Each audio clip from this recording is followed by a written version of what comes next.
రాత్రి కాల సమయంలో ప్రభు యేసుక్రీస్తు నామములో మీ అందరికి వందనాలు. హల్లెలూయా. పరిశుద్ధ గ్రంథంలోంచి కొన్ని మాటలు ధ్యానం చేసుకుందాం. మార్క్స్ వార్త 2వ అధ్యాయము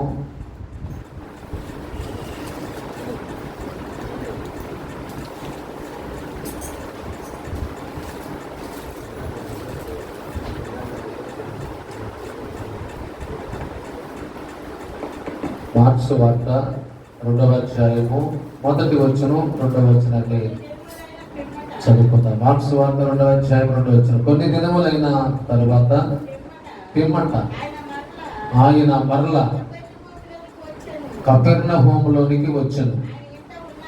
ఆయన ఎంత ఉన్నాడని వినవచ్చినప్పుడు అనేకులు కూడి వచ్చిరి గనుక వాకిటైనను వారికి స్థలము లేకపోయెను.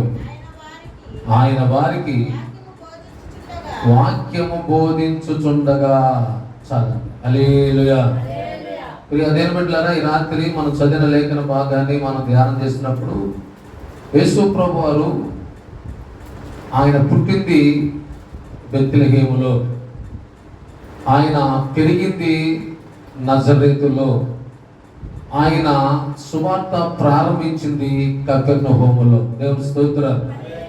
గమనించాలి, ఈ కపెర్నహూములోనికి మొట్టమొదట వచ్చి ఆయన సమాజ మందిరంలో బోధించాడు. సమాజ మందిరంలో బోధించినప్పుడు ఆయన బోధ విన్న వారి మీదకి దేవుని బలమైన ఆత్మ వచ్చినప్పుడు వారిలో ఉన్న ప్రతి చీకట్లు దురాత్మలన్నీ కూడా వారిని వదిలిపెట్టి పారిపోయినాయి. దేవుని స్తోత్రం. గమనించాలి, వాక్యము వినేటప్పుడు శ్రద్ధగా వినాలి. చాలా మంది ఏం చేస్తారంటే మాకు ప్రార్థన చేయమంటారు. మంచిదే, ప్రార్థన చేసుకోవడం మంచిదే, కానీ ప్రార్థన చేయించుకునే దానికంటే ముందు వాక్యం వింటే మంచిది. వాక్యం వినేటప్పుడే అద్భుతాలు జరిగేది. వాక్యం వినేటప్పుడే మనకు తెలియకోకుండా మనలో ఎన్నో దురాత్మలు వెళ్ళిపోతాయి. వాక్యం వింటున్నప్పుడు ఎన్నో బలహీనతలు మనలో చెల్లిపోతూ ఉంటాయి. వాక్యం వింటున్నప్పుడు మనలో తెలియనగా ఆత్మానుసారమైన శక్తిని, బలాన్ని మనం పొందుకుంటాం. దేవుని స్తోత్రం. ఎప్పుడు అంటే వాక్యం వినేటప్పుడు. చాలా మంది ఏం చేస్తారు, వాక్యం చెప్తా ఉండగా లోపలికి బయటికి తిరుగుతూ ఉంటారు. అంటే పాటలు అనేసేపు కాసేపు కూర్చుంటారు, ఇక వాక్యం వినేటప్పుడు ఏంటంటే కాసేపు బయటకు వెళ్తా ఉంటారు. వారు వచ్చిన ఉపయోగం ఏముంది? అందుకని వాక్యం శ్రద్ధగా వినాలి. వాక్యం వినే వారి జీవితాల్లో మేలు కలుగుతాయి. యేసు ప్రభు చెప్పినటువంటి మాటల్లో ఇది ఒక ప్రాముఖ్యమైన మాట. బైబిల్ గ్రంథంలో మరి లూదియా కూడా ఏమింది? వాక్యమే వింది. లూదియా కూడా వాక్యమే వింది. అలాగే మోషే కూడా ఇజ్రాయేల్ ప్రజలతో చెప్పిన మాట ఏంటంటే, నీ దేవుడని యెహోవా మాట శ్రద్ధగా వినినయ్యగల అన్నాడు. కాబట్టి దేవుని వాక్యము శ్రద్ధగా వినాలి. దేవుని వాక్యం ఎప్పుడైతే శ్రద్ధగా వింటామో మన జీవితంలో అద్భుతాలు జరుగుతాయి. అందుకని ఆలోచించి అర్థం చేసుకుంటే, మొదటిసారి ఆయన కపెర్నహూములో దేవుని వాక్యం ఆయన ప్రకటిస్తున్నప్పుడు అనేక మంది దెయ్యాలు వదిలిపెట్టిపోయినాయి. మళ్ళా రెండోసారి వచ్చాడు. ఎవరి స్తోత్రం. రెండోసారి ఎక్కడికి వచ్చారు? మొదటిసారి వచ్చినప్పుడేమో సమాజ మందిరంలోకి వచ్చాడు. రెండోసారి వచ్చినప్పుడు ఎక్కడికి వచ్చాడు? ఒక ఇంటిలో అని ఉంది అక్కడ. ఒక ఇంటిలో. ఇప్పుడు ఆ ఇంటిలో ఎవరున్నారనుకున్నారు? వార్త పడింది. ఆ ఇంటిలో ఎవరున్నారని తెలిసింది అందరికీ. యేసయ్య ఆ ఇంటిలో ఉన్నాడని. హల్లెలూయా. అమ్మ, ఈ రాత్రి ప్రశ్న, నీ ఇంటిలో బంధువులు ఉండే ఉండొచ్చు, నీ ఇంటిలో గొప్ప గొప్ప వారు ఉంటే ఉండొచ్చు, కానీ మన ఇంటిలో ఉండవలసింది ఎవరు ఉండాలి? యేసయ్య ఉండాలి. దేవుని స్తోత్రం. చాలా మంది ఏమంటే మా ఇల్లు చూసారా అంటారు. ఒకవేళ మన ఇల్లు బాగా ఉంటే ఉండొచ్చు. మా ఇల్లు చూసారా అంటారు. చూడలేదా? అయితే రండి అంటారు. ఎక్కడికి? ఇంటికి తీసుకెళ్ళి ఇంట్లో అన్ని చూపిస్తారు, ఇల్లు చూపిస్తారు, అన్ని చూపిస్తారు. ఉపయోగం ఏముంది ఒకసారి ఆలోచించాలి.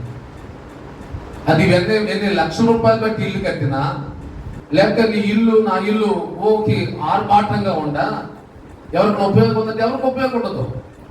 ఇక్కడ గమనించాలి, అక్కడ ఉన్న ఇంటిలో కపెర్నహూముకి యేసు ప్రభు వచ్చాడు. అయితే ఆ ఇంటిలో ఉన్నాడన్న సంగతి అనేక మంది విన్నారు. ఒకసారి గమనించాలి, మన ఇంటిలో యేసయ్య ఉండాలి. దేవుని స్తోత్రం. ఇంటిలో అంటే మన హృదయం అనే ఇల్లు. దేవుని స్తోత్రం.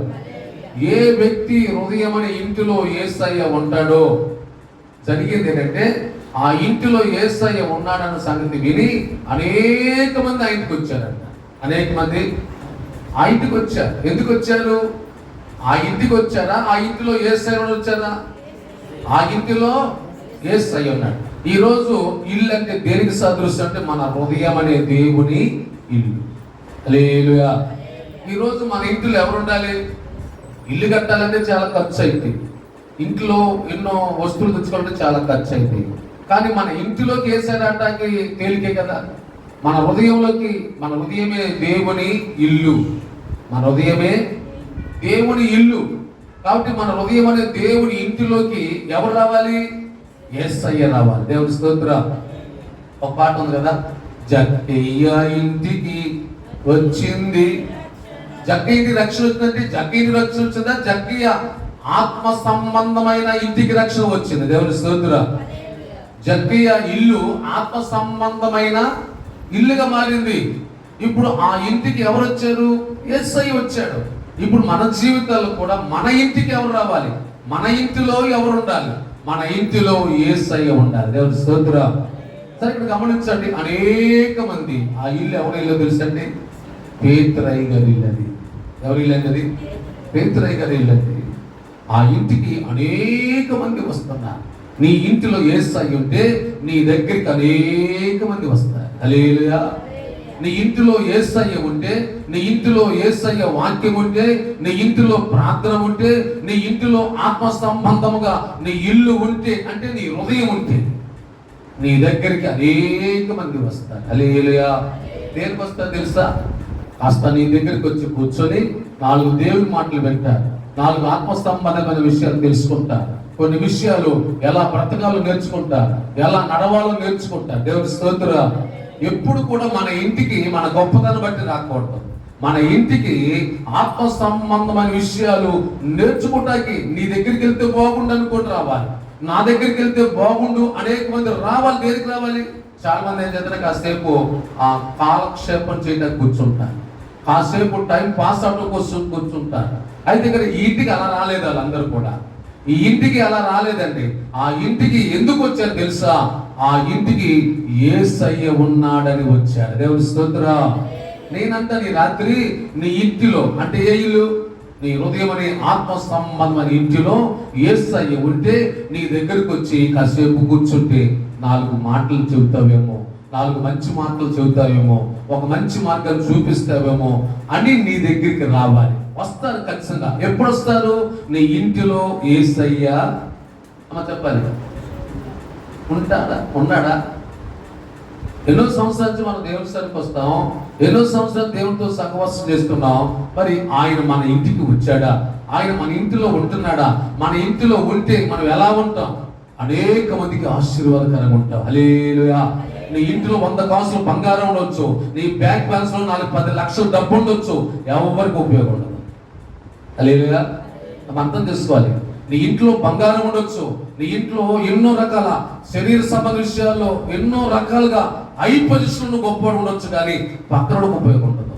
కానీ నీ హృదయంలో యేసయ్య ఉంటే, నీ హృదయంలో వాక్యం ఉంటే, నీ హృదయంలో ప్రార్థన ఉంటే నీవు ఎంతమందికి ఉపయోగపడుతుందో తెలుసా? హల్లెలూయా. మనం అనుకుంటాం మా ఇంట్లో ఏముందండి, మా ఇంట్లో ఏముందంటే, మా ఇంట్లో ఏముందంటే. అది కాదు ఉండాల్సింది. నీ ఇంటిలో యేసయ్య ఉండాలి. అంటే నీ హృదయంలో యేసయ్య ఉండాలి. యేసయ్య ఉండాలి. ఇల్లు అంటే మన హృదయం అనేక మందికి ఆశీర్వాదకరంగా ఉంటుంది, అనేక మంది దీవునికరంగా. అందుకు వచ్చారండి వాళ్ళు. ఆ ఇంటిని చూస్తారు రాలా, ఆ ఇంటి గొప్పదనం బట్టి రాలా, ఆ ఇంటికి మంచి పేరుందని రాలా, ఆ ఇంట్లో పాలు రాయేసని రాలా, ఆ ఇంట్లో సోఫలని రాలా, ఆ ఇంటిలో యేసయ్య ఉండాలి. హల్లెలూయా. ఈ రాత్రి మన ఇంటిలో ఎవరు ఉండాలి? మన ఇంట్లో ఎవరు ఉండడానికి మనం ప్రయత్నం చేయాలి. యేసయ్య ఉంటే నువ్వు పిలవాల్సిన పని లేదు. యేసయ్య ఉంటే వాళ్ళే వస్తారు. ఎందుకు వస్తారు తెలుసా? ఆయన దగ్గరికి వస్తే, ఆయన మాటలు వింటే, ఆయన మాటల ద్వారా మాకు మేలు కలుగుతుంది. ఈరోజు నీ జీవితంలో నీ దగ్గరికి రావాలని అనేక మంది ప్రేరేపణ కలగాలి. అనేక మంది నీ దగ్గరికి రావాలని వారి మనసు ప్రేరేపణ కలిగినప్పుడు ఖచ్చితంగా దగ్గరికి వస్తారు. ఎందుకు వస్తారు తెలుసా? నీ దగ్గర ఎవరుండారు? యేసయ్య. దేవుని స్తోత్రం. కాబట్టి అనేక మంది వచ్చారట, వాకిటైనను స్థలం లేకుండా. అసలు ఎంతమంది వచ్చారండి? ప్రతిపటి రాత్రి మనం అనుకోవచ్చు, నేను టాలెంట్ గల్లవాడిని, నేను మాటకారిని, నేను తెలియగలవాడిని, నా దగ్గరికి వచ్చి కూర్చొని దానివల్ల ఎవరికి ప్రయోజనం ఉండదండి. ఎంతసేపటికి నీవు సాధ్యమైనంత వరకు, నీ చేతనైనంత మట్టుకు ఉదయం నుంచి సాయంత్రం వరకు కూడా ఎవరొక్కళ్ళు నీ దగ్గరికి రావటానికి, నీ దగ్గరికి వచ్చి 4 మాటలు వినటానికి ప్రయత్నం చేయాలంటే ఖచ్చితంగా మన ఇంటిలో యేసయ్య రావాలి. హల్లెలూయా. యేసయ్య రావటానికి మన ఇల్లు యోగ్యంగా ఉండాలి. యేసయ్య రావటానికి ఇల్లంటే ఇల్లు అనుకోమంటే మన హృదయమే ఇల్లండి. మన హృదయం అనే ఇంటికి రావటానికి యేసయ్య ఉంటే ఖచ్చితంగా వస్తారు. వారు వచ్చి అక్కడ మేలు పొందుతారు. నీ ఇల్లు అనేక మందికి మేలు పొందే ఇల్లుగా మారాలి. దేవుని స్తోత్రం. ఇల్లు అంటే ఏమనుకున్నాం? మన హృదయం అనే. ఇప్పుడు మన పేతురయ్య గారి ఇల్లు అంటే, పేతురయ్య గారి ఇంటిలో, పేతురయ్య గారి హృదయంలో మనసిచ్చాడు కాబట్టి ఎవరు వచ్చారు?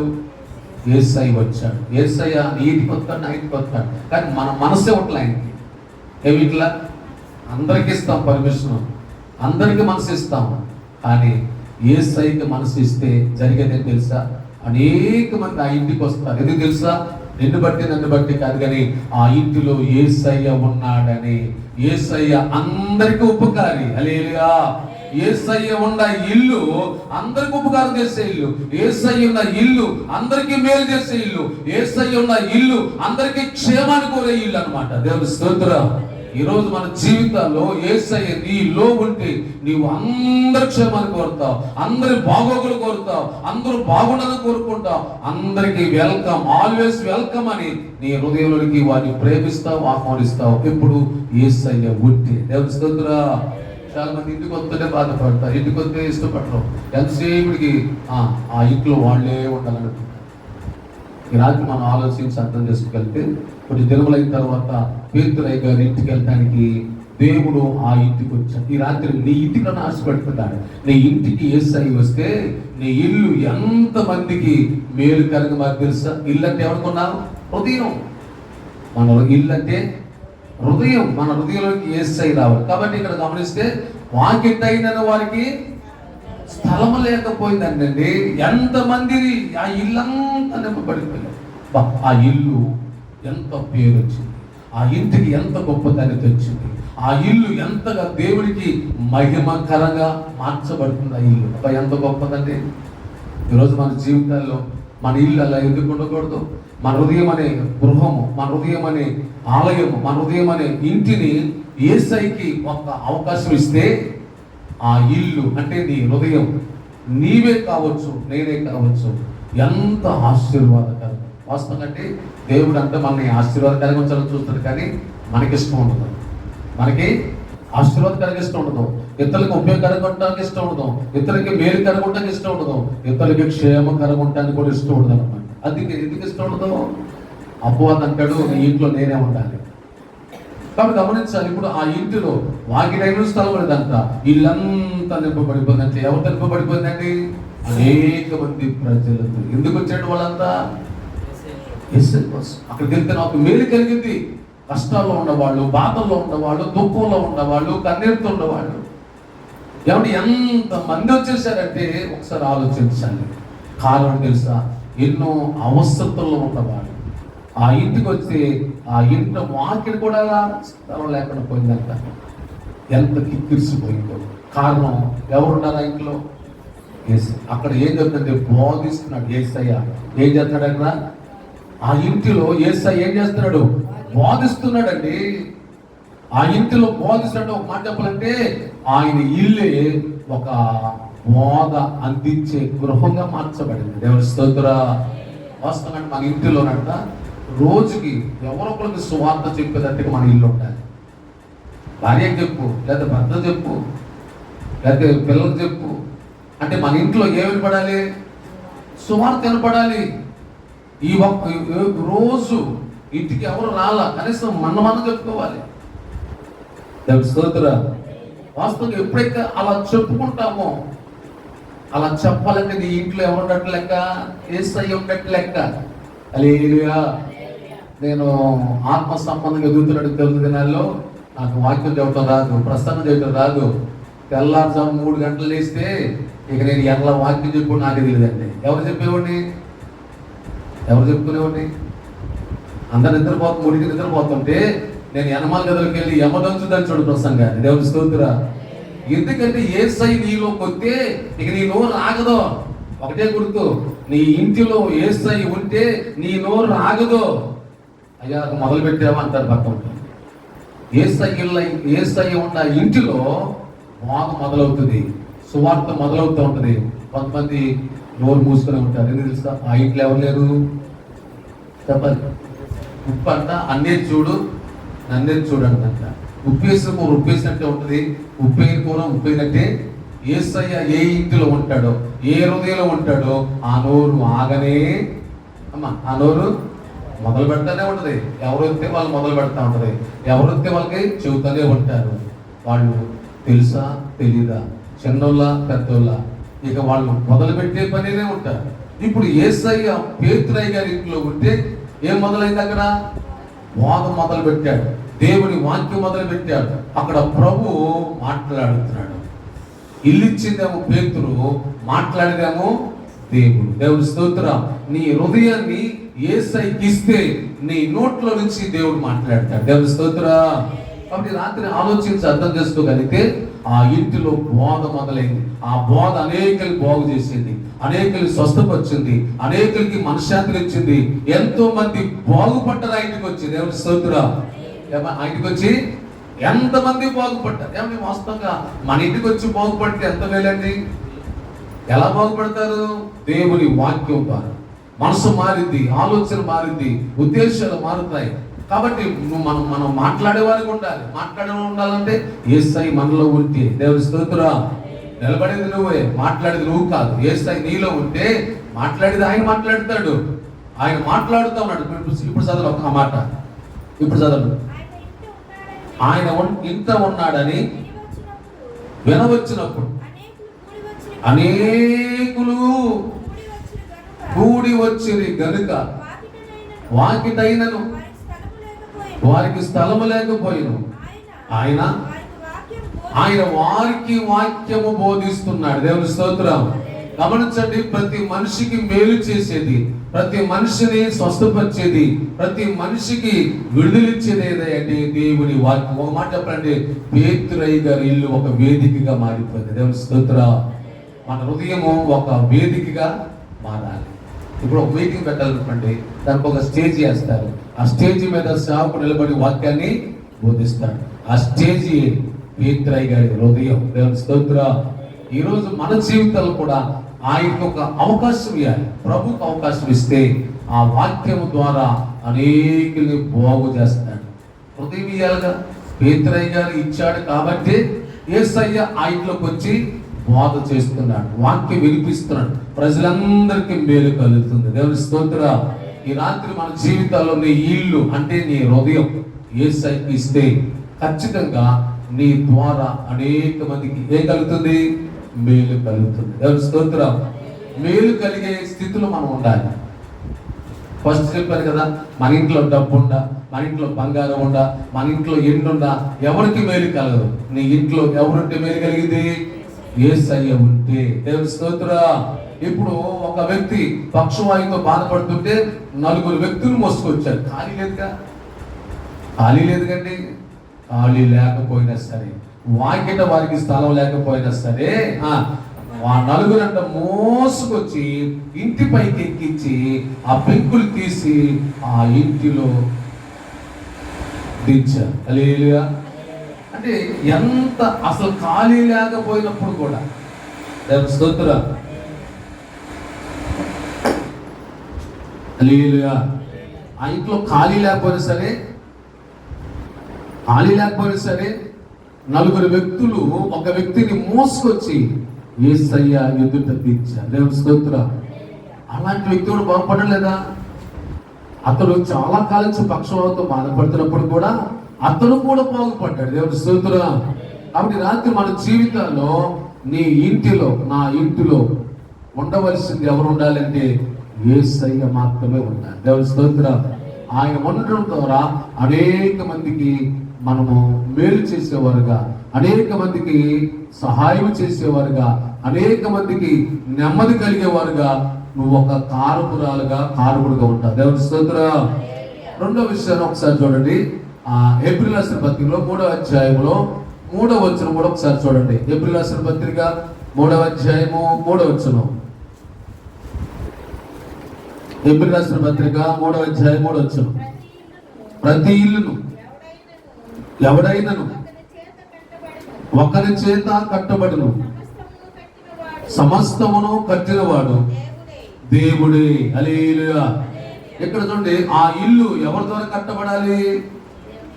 యేసయ్య ఏ ఇంటికి వస్తారంటే దేవుడి చేత కట్టబడిన ఆ ఇంటిలోకి మొట్టమొదట మన ఇంటిలోకి యేసయ్య రావాలంటే ఈ ఇల్లు ఎవరి ద్వారా కట్టబడాలి?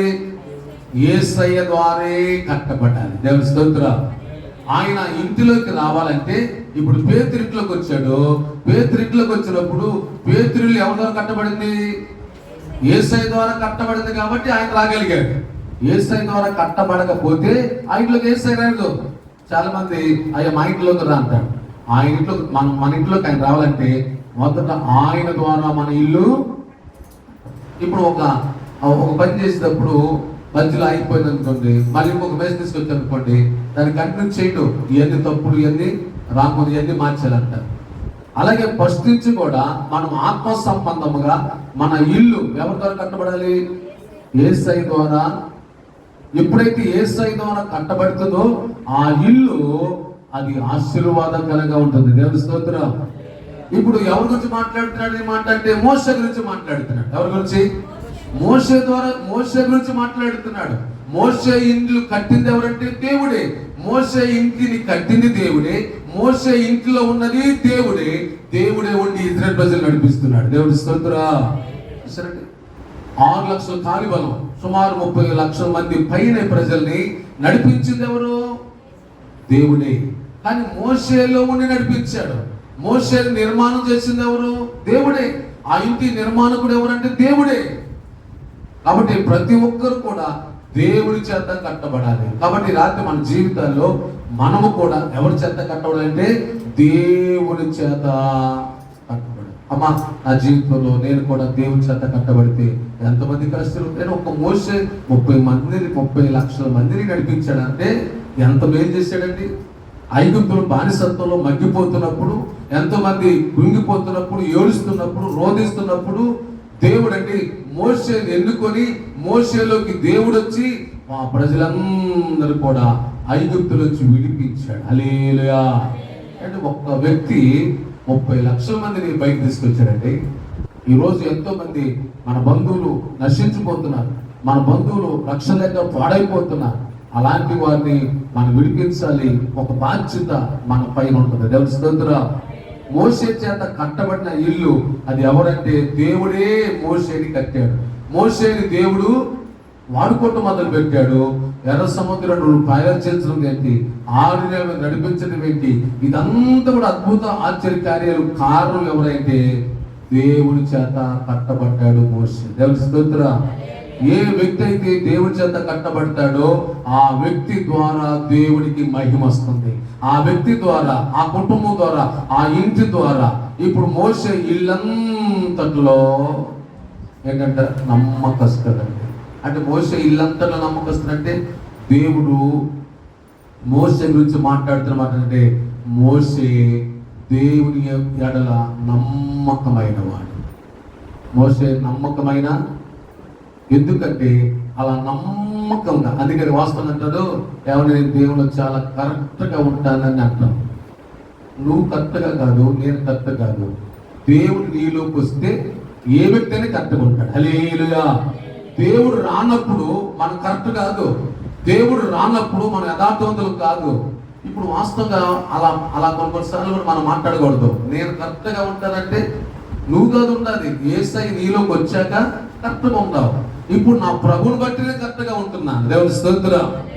ఆ ప్రభు రాకపోతే మనమందరం పాపులమే, మనమందరము అపరాధులమే, మనమందరము తప్పిపోయిన వారమే.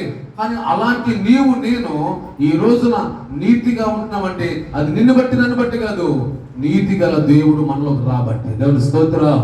కానీ రాత్రి మనం ఆలోచించి అర్థం చేసుకోగలిగితే మోషే గురించి మాట్లాడుతున్నాడు. అతను నా ఇల్లంతట్లో నమ్మకస్తుడు.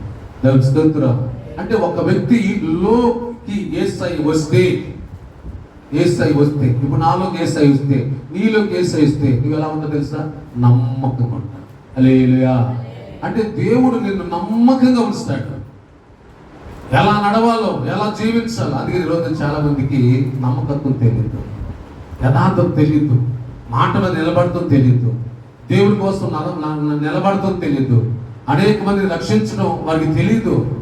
మోషే నమ్మకమైన వాడు. దేవుని స్తోత్రం.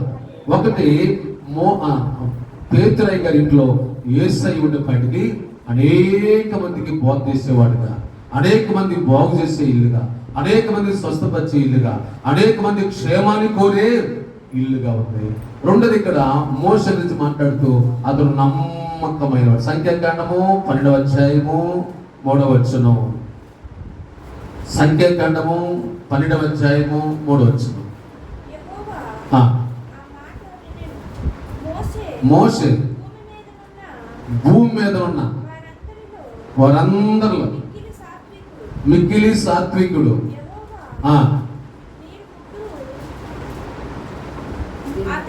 అతడు వచ్చును 7వ వచనం. సంఖ్యాకాండం 12:7 వచనం. అతడు నా ఇల్లంతటిలో నమ్మకమైన వాడు. హల్లెలూయా. అమ్మ ఆలోచించి అర్థం చేసుకోవాలి. మన ఇల్లు అంటే మన హృదయం. ఒక వ్యక్తి ఎలా ఉండాలంట? నమ్మకమైన వాడు. ఆ నమ్మకమైన వాడిగా ఉండాలంటే ఆ ఇల్లు దేవుని చేత కట్టబడాలి. ఎవరి చేత కట్టబడాలి? దేవుని చేత కట్టబడితేనే ఆ ఇల్లు. అంటే ఇల్లు అంటే ఏమనుకున్నావు? నీవే, నీ హృదయమే, నా హృదయమే. ఇప్పుడు మోషేని కట్టింది ఎవరు? దేవుడే. ఆ నిర్మాణకుడు దేవుడే. కాబట్టి ఇప్పుడు మోషే నమ్మకంగా ఉంటాడు. ఇల్లంతట్లో నమ్మకం కలిగి. రాత్రి మన జీవితాల్లో నమ్మకత్వం లేకపోతే ప్రయోజనం ఉంది. ఈ రాత్రి మన జీవితాల్లో నీవు నమ్మకంగా ఉంటే నువ్వు అనేక మందికి నమ్మకత్వంగా జీవిస్తావు. దేవుని స్తోత్రం. నమ్మకత్వంగా జీవించడం నువ్వు ఇతరులకు చూపిస్తావు. మనకి వచ్చినప్పుడు వస్తువులు ఎలా చూపిస్తావో నీ నమ్మకత్వాన్ని ఇతరులు చూపించాలి. దేవుని స్తోత్రం. నీ యథార్థతని ఇతరులు చూపించాలి. మోషే అంట సాత్వికుడిగా ఉన్నాడంట. ఎలా ఉన్నాడంట? సాత్వికుడంట. సాత్వికులు ధన్యులు, వారు భూలోకాన్ని అరిసేవాడు కాదు. చాలా మంది అరుస్తారు, అరితే భయపడతారని. అరితే భయపడతాం. సాత్వికంగా ఉండాలి. దేవుని స్తోత్రం. ఎలా ఉండాలంట? సాత్వికంగా ఉంటే వాళ్ళు భూలోకాన్ని స్వతంత్రించుకుంటారంట. కాబట్టి రాత్రి దేవుని ఒకటే పేతురయ్య గారు ఉన్న ఇల్లు అనేక మందికి ఆశీర్వాదకరంగా, అనేక మందికి క్షేమాన్నిచ్చినదిగా, అనేక మందిని స్వస్థపరిచేదిగా, అనేక మందికి మేలు కోరేదిగా, అనేక మంది అక్కడికి వస్తే బాగుపడేవారుగా ఉంది. ఇల్లు అంటే హృదయం. రెండోది మోషే నమ్మకమైన వాడు. దేవుని స్తోత్రం. మూడోది చెప్పి ముగిచేస్తారు. బైబిల్ గ్రంథంలో 2వ సమూయేలు గ్రంథం 9వ అధ్యాయము 1వ వచనం ఒకసారి చదవండి. యోనాతాను బట్టి ఉపకారము చూపుటకు సౌలు కుటుంబం ఎవడైనా కలడాలి దావీదు అడిగాను. దేవుని స్తోత్రం. ఇక్కడ దావీదు రాజు అయ్యాడు. రాజు అయిన తర్వాత సౌలు కుటుంబంలో అంటే సౌలు ఇంటిలో ఎవరైనా ఉండారా? అయితే నేను వారికి ఉపకారము చేయడానికి వచ్చాను అన్నాడు. దేవుని స్తోత్రం. అయితే అప్పుడు చెప్పిన మాట ఏంటి? అయ్యా, యోనాతాను కుమారుడు ఒకడు ఉన్నాడు, అతడు కుంటి కాలువాడు, అతని పేరు మెషీబోషెతు. ఎక్కడ ఉన్నాడు అంటే లోదెబారులో ఉన్నాడు. 3వ వచనం 4వ వచనం. రాజు దయ చూపినట్లుగా ఉపకారము చేయటకు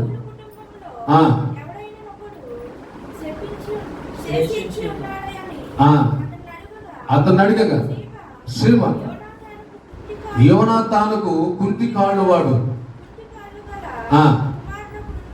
ఒకడు ఉన్నాడని రాజుతో మనవి చేశాడు. అతడు ఎక్కడ ఉన్నాడని శివ చింతగించు. అతడు లోదేబారులో అమీయేలు కుమారుడు మాకీరు ఇంట మాకీరు ఇంటి ఉన్నాడు. ఎక్కడున్నాడట? మాకీరు ఇంట ఉన్నాడు. ఎక్కడుందా మాకీరిల్లు? లోదేబారులో ఉంది. అమ్మా ఎక్కడుందట? లోదేబారులో ఉంది. అయితే అక్కడ మాకీర్ అనే ఒక వ్యక్తి ఇంటిలో ఉన్నాడు. ఎక్కడున్నాడండి? ఎవరంటే సౌలు కుమారుడు యోనాతాను కొడుకు. అంటే ఒక మాట చెప్పండి, సౌలు మనవడు. సౌలు మనవడు. ఇప్పుడు ఈయన పేరు మెషీ బొషెత్. అతను కుంటికాలు వాడు. అయితే లోదేబారులో ఉంటాడు. మాకీర్ అంట. లోదేబారు అంటే ఎండిపోయిన.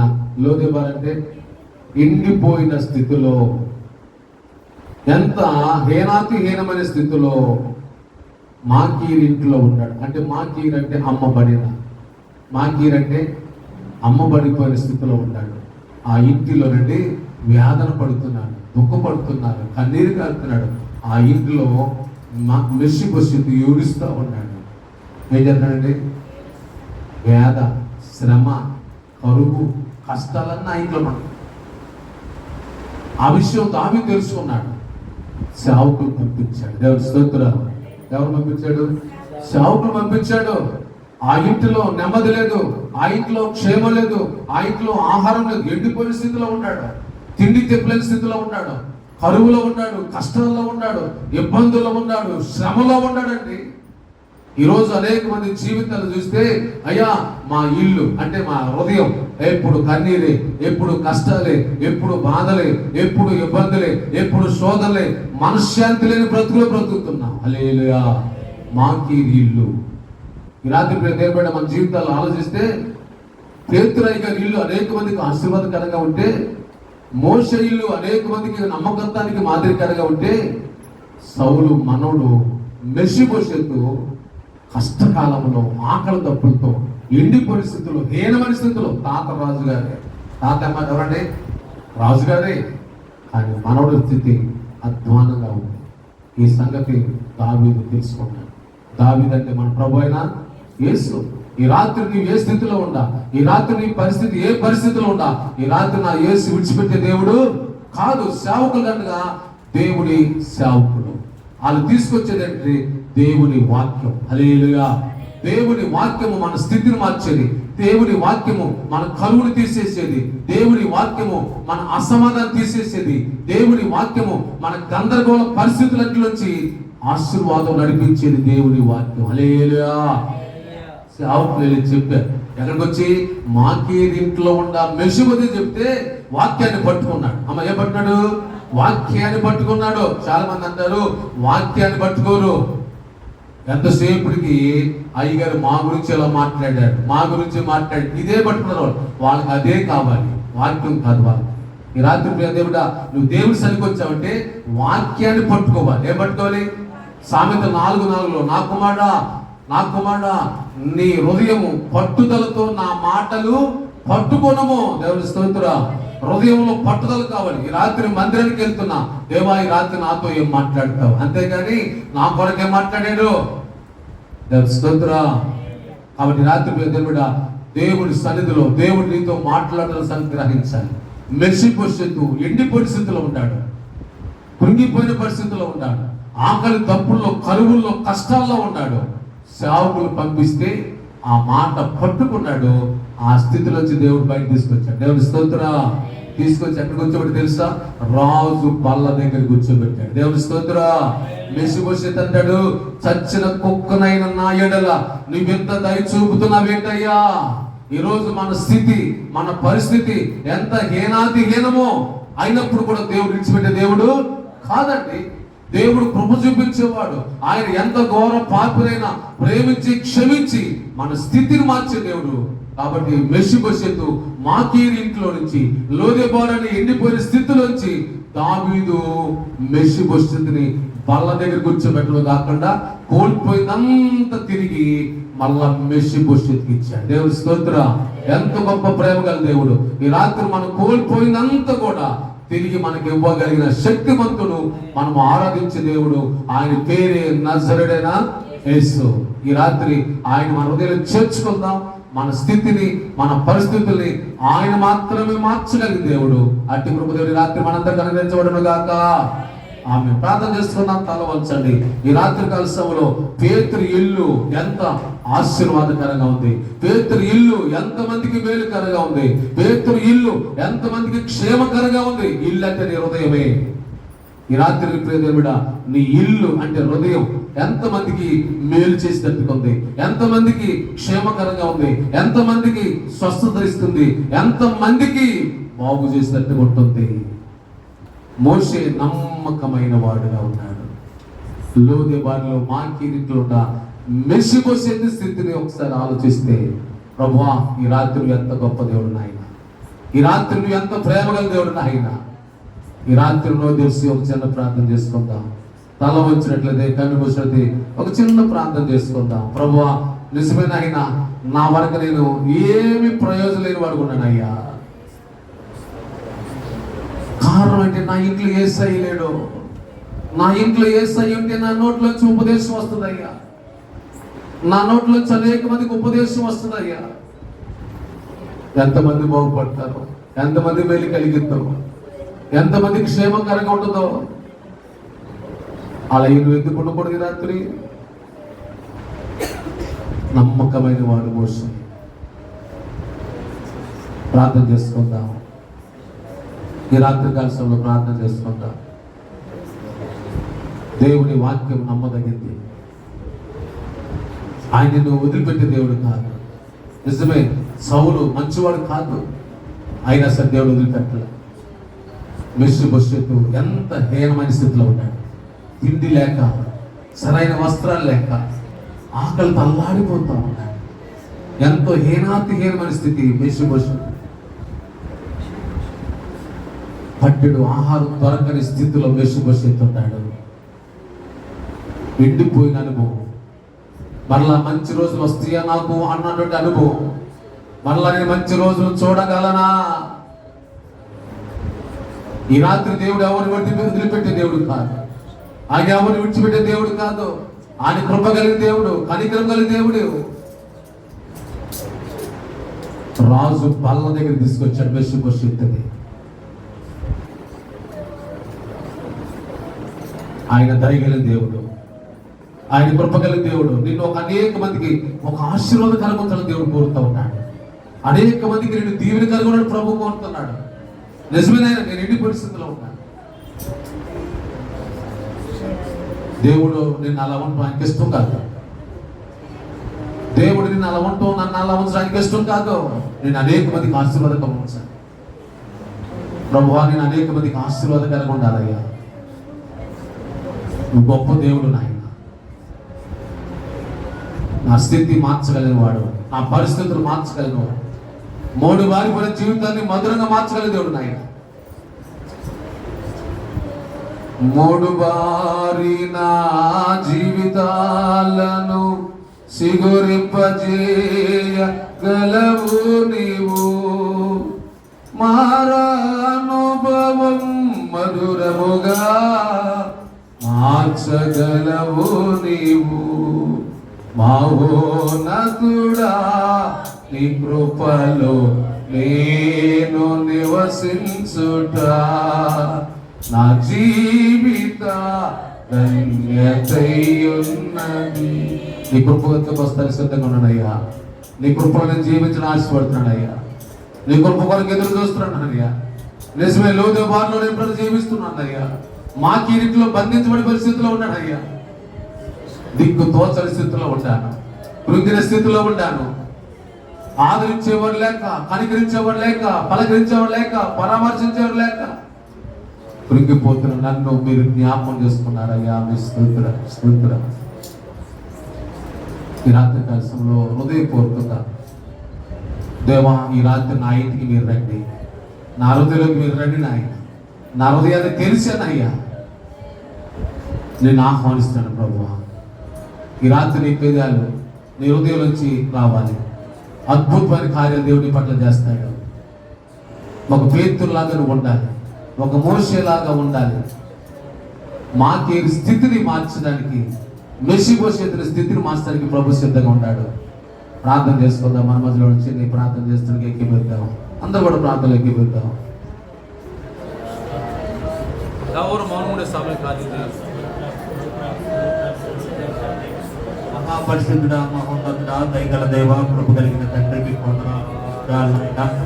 ప్రభా, ఈ రాత్రి కాల సమయంలో ప్రభా మీ సన్నిధి కూడి మిమ్మల్ని స్థుతించడానికి, మిమ్మల్ని గర్భపరచడానికి, ప్రభు మీ మాటలు వినడానికి ఆయన మీరు ఇచ్చిన కృపగా మీకు వందనాలు, స్తోత్రాలు ప్రభువా. కానీ ఈ రాత్రి కాల సమయంలో ప్రభు మొదటిగా నా పాపాన్ని, నా దోషాన్ని, అతిక్రమాన్ని బట్టి నన్ను క్షమించండి నాయన. నా అంతరంగాన్ని దిద్దండి, సరిచేయండి ప్రభు. మీకు వందనాలు. మీ వైపు చేతులు చాచినప్పుడు ప్రభువా మాలో ఏ లోపం లేని వారుగా మేము ఉండటానికి సహాయం దయచేయండి. మా ప్రార్థనలు, విన్నపాలు, ఎక్కచంలో ప్రభువా మీ సన్నిధి చేర్చుకోండి తండ్రి. మీకు వందనాలు, స్తోత్రాలయ్యా. ఆయన రాత్రి కాలశంలో ప్రభువా మీ దాసులు నిలబెట్టుకొని మీరు మాట్లాడిన ప్రతి మాటకే మీకు వందనాలు, స్తోత్రాలు నాయన. ప్రభువా నాడు నా తండ్రి నాయన మీరు కపెర్నహూములో ఒక గృహంలో ఉన్న సంగతి వెళ్ళినప్పుడు ప్రభువా నాయన అనేక మంది జనులు ప్రభువా ఆ ఇంటిలో పుట్టు వచ్చినట్లుగా మేము చూస్తున్నాం ప్రభువా. అన్నయ్య మా గృహాల్లో మీరు ఉండాలి ప్రభువా. నాయన మా గృహాల్లో మీ ఆత్మతో నింపబడాలి. నాయన మా గృహాలు నాయన మీ ఆత్మతో నింపబడాలి ప్రభువా. అటు విధంగా నా తండ్రి నాయన మా గృహాలు ఉండును గాక తండ్రి. అటు విధంగా మా గృహాలు ఉండును గాక తండ్రి. అటు విధంగా నా తండ్రి మమ్మల్ని బలపరచండి ప్రభు. మీకు వందనాలు, స్తోత్రాలు నాయన. ప్రభు ప్రతి ఒక్క గృహము ఎవడో ఒకటి చేత నిర్మింపబడుతుంది, కానీ సమస్తమును కట్టువాడు దేవుడే అని చెప్పి మీ లేఖను సెలవించిన విధంగా ప్రభు నాయన మా గృహాలను ప్రభు నాయన మీరు కట్టండి తండ్రి. మీకు వందనాలు, స్తోత్రాలు ప్రభు. నాయన నా తండ్రి నాయన మా గృహాలు మీరు కట్టండి దేవా. నాయన మరి ప్రభు నాయన రెండోదిగా ప్రభు మోషే నాయన నా ఇల్లంతటిలో నమ్మకమైన వాడుగా నా తండ్రి నాయన మోషేని గురించి మీరు చెప్తున్నటువంటి మాటను బట్టి ప్రభు నాయన మీకు గృహంలో మేము తండ్రి నమ్మకస్తులుగా మేము ఉండటానికి సహాయం దయచేయండి. మోషే వలె ప్రభు నమ్మకస్తులుగా మేము ఉండటానికి సహాయం దయచేయండి ప్రభు. మీకు వందనాలు, స్తోత్రాలు. మీకు ఇంటిలో ప్రభు మేము నమ్మకస్తులుగా మేము ఉండటానికి సహాయం దయచేయండి. నమ్మకస్తుల జాబితాలో మా పేర్లు ఉండటానికి సహాయం దయచేయండి ప్రభు. మీకు వందనాలు, స్తోత్రాలు చెల్లించుకుంటున్నా ప్రభు. అదేవిధంగా ప్రభు దావీదు నా తండ్రి నాయన సౌలు కుటుంబానికి మేలు చేయడం కోసం ప్రభా అన్న సౌలు కుటుంబంలో ఎవరైనా శేషించి ఉన్నారా అని చెప్పి అడిగినప్పుడు ప్రభా అతను నాతానుకు పుట్టినటువంటి కుంటివాడైనటువంటి మెఫీబోషెతును ప్రభా నా తండ్రి నాకు ఉన్నాడని చెప్పినప్పుడు ప్రభా అతను ఎక్కడ ఉన్నాడని అడిగినప్పుడు ప్రభా నాన్న లోదేబారులో మాకీరి ఎంట ఉన్నాడని చెప్పినప్పుడు ప్రభా లోదేబారునికి ఎండిపోయినటువంటి స్థితి, పచ్చిక లేనటువంటి స్థితి ప్రభా నా తండ్రి నాయన జీవం లేనటువంటి స్థితిలో నా తండ్రి నాయన ఆ మెఫీబోషెతు ఉన్నాడు ప్రభు. నాయన మాకీరి ఎంట అమ్మబడినటువంటి స్థితిలో ఉన్నాడు ప్రభా. నాయన మరి నా తండ్రి ఆ స్థితిలో ఉన్నటువంటి నాయన మెఫీబోషెతును నా తండ్రి నాయన రాజు యొద్దకు తీసుకొచ్చావు ప్రభు. మీకు వందనాలు. ఎండిపోయిన జీవితం కలిగినటువంటి మా జీవితాలను ప్రభు నా తండ్రి నాయన మేము నా తండ్రి మీకు ఇష్టలుగా ఉన్నప్పుడు ప్రభు నా తండ్రి రాజు యొద్దకు చేర్చగలిగేటట్టు కృప మీ వద్ద ఉన్నది ప్రభు. అటు విధంగా నా తండ్రి మమ్మల్ని నడిపించడు ప్రభు. ఆయన మెఫీబోషెతు అంటున్నాడు ప్రభు చచ్చిన కుక్క లాంటి నాకు ప్రభు ఈ స్థితి ఎందుకు అని చెప్పి నా తండ్రి నాయన అతడు ఎంతగానో నా తండ్రి నాయన తను తగ్గించుకుంటున్నాడు ప్రభు. అవునయ్యా మేము తగ్గించుకొని ప్రభు తను చచ్చిన స్థితిలో ఉన్నట్టు మమ్మల్ని ప్రభు మీ ప్రేమకు మీ కృపకు పాత్రులైనప్పుడు ప్రభు దావీదు రాజు భోజనం చేసేటువంటి బలయుత మమ్మల్ని కూర్చొని పెట్టడానికి నాయన మీరు సిద్ధంగా ఉన్నారు ప్రభు. అవునయ్యా అటు విధమైన కృపతో మమ్మల్ని నింపండి. అటు విధమైన నమ్మకత్వంలో మమ్మల్ని నడిపించండి ప్రభు. మీకు వందనాలు, స్తోత్రాలు. అటు విధంగా మమ్మల్ని స్థిరపరచండి ప్రభు. మీకు వందనాలు, స్తోత్రాలు ప్రభు. ఎండిపోయిన జీవితాన్ని నన్ను చిగురింపు చేయగలవాడు నీవే. ఈ మూడు బారిన జీవితాన్ని చిగురింపు చేయగలిగినటువంటి నీవే ప్రభు. నాతంటే నాయన మెఫీబోషెతు యొక్క జీవితాన్ని నాతంటే మేము ఆయన ధ్యానం చేసినప్పుడు ఆయన జీవితాన్ని మేము నాతంటే జ్ఞాపకం చేసుకున్నప్పుడు ప్రభు ఎండిపోయిన స్థితిలో నుంచి నా ప్రభు నన్ను తిరిగి సమస్తము పొందుకోగలిగేటువంటి స్థితిలో నడిపించబడ్డాడు ప్రభా.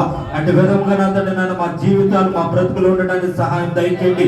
మా జీవితాల్లో మేమైతే కోల్పోయామో ప్రభా నాన్న ఏవైతే నాతండి నాన్న మేము సర్వము నాతను కోల్పోయినటువంటి ఆ స్థితిలో నుంచి ప్రభా మెఫీబోషెతుకి ఇచ్చినటువంటి ఆ స్థితిని మీరు మాకు నాతని తిరిగి అనుగ్రహించడానికి నాతని మీ కృప చూపించే దేవుడు ప్రభా. మీ అంతకు వచ్చిన వారిని ఎంత మాత్రం త్రోసివేయక నమ్మకమైన వారికి నాతని నాన్న దీవుడు మెండుగా కలిగించే దేవుడు ప్రభా. అతను నన్ను నమ్మకత్వంగా ఉండి ప్రభా తిరిగి అతను కోల్పోయిన ప్రతి దాన్ని పొందుకునేటువంటి కృపను మాకు అనుగ్రహించండి. మీ మాట విని దాని ప్రకారం మేము లోబడేటువంటి కృపను దయచేయండి ప్రభా. అటు విధంగా అతను మమ్మల్ని బలపరచండి. ఈ రాత్రి కాలం కూడికలో అతను పాల్గొన్న ప్రతి ఒక్కరికి ప్రభా ఆ తిరిగి నాతండి నాయన కోల్పోయిన దాన్ని పొందుకునేటువంటి కృపను మీరు అనుగ్రహించి సహాయం దయచేయండి. దాని విధంగా బలపరిచి స్థిరపరిచి సహాయం దయచేయమని నన్ను కూడికలో పాల్గొన్న ప్రతి ఒక్కరికి ప్రభా నన్ను మీ ప్రేమను మీ సమాధానాన్ని నాయన అతను మీ ఆధిక్యతను మీ కృపను అనుగ్రహించి సహాయం దయచేయండి.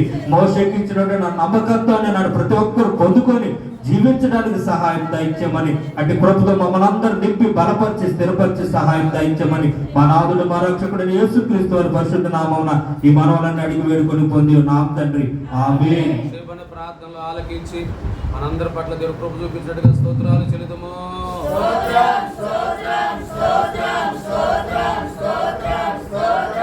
ఆమేన్. మన పరమ తండ్రి దేవుని యొక్క ప్రేమ, కుమారుడు యేసుక్రీస్తు వారి కృప, పరిశుద్ధాత్మ అన్యోన్య సహవాసము సమాధానము చేరొచ్చిన మనందరికీ సర్వలోక పరిశుద్ధులందరికీ ఆయన కృపా సన్నిధి తోడై నడిపించి మనందరూ బలపరచును గాక. ఆమేన్. యేసు రక్తమే జయం, శిలువ రక్తమే జయం, యేసు నామమునకే సంపూర్ణ జయం కలుగును గాక. ఆమేన్. హల్లెలూయా. దేవుడు మనల్ని మన కుటుంబాన్ని దీవించును గాక. ఆమేన్. అందరి వందనాలు. మా యొక్క ఆరాధన కార్యక్రమంలో ప్రతి బుధవారం రాత్రి 7:30 జరుగును. ప్రతి శుక్రవారం రాత్రి 7:30 జరుగును. ప్రతి శనివారం రాత్రి 7:30 జరుగును. ప్రతి నెల 2వ శనివారం సంస్కార ఆరాధన జరుగును. ప్రతి ఆదివారం ఉదయం 6 గంటలకు పునరుద్ధ ఆరాధన జరుగును. మా యొక్క అడ్రస్ ఒలీవస్వరం ప్రేయర్ మినిస్ట్రీస్, నీతిసూర్యుడు సహవాసం, పాస్టర్ సిహెచ్ ప్రేమ్చంద్ గారు, ప్రియదర్శిని నగర్, యనమల కుదురు. మా యొక్క ఫోన్ నంబర్ 8522960135. మరి యొక్క నంబర్ 7981699758. ఈ వర్తమానం కనుక మీకు నచ్చినట్లయితే లైక్ చేయండి, షేర్ చేయండి, కమెంట్ చేయండి. And don't forget to subscribe. పక్కనే ఉన్న గంట సింబల్ని కొట్టడం ద్వారా మరిన్ని నూతనమైన సందేశాలు వస్తాయి. దాని ద్వారా మీరు ఆత్మీయంగా బలపడతారు. Thanks for watching this video.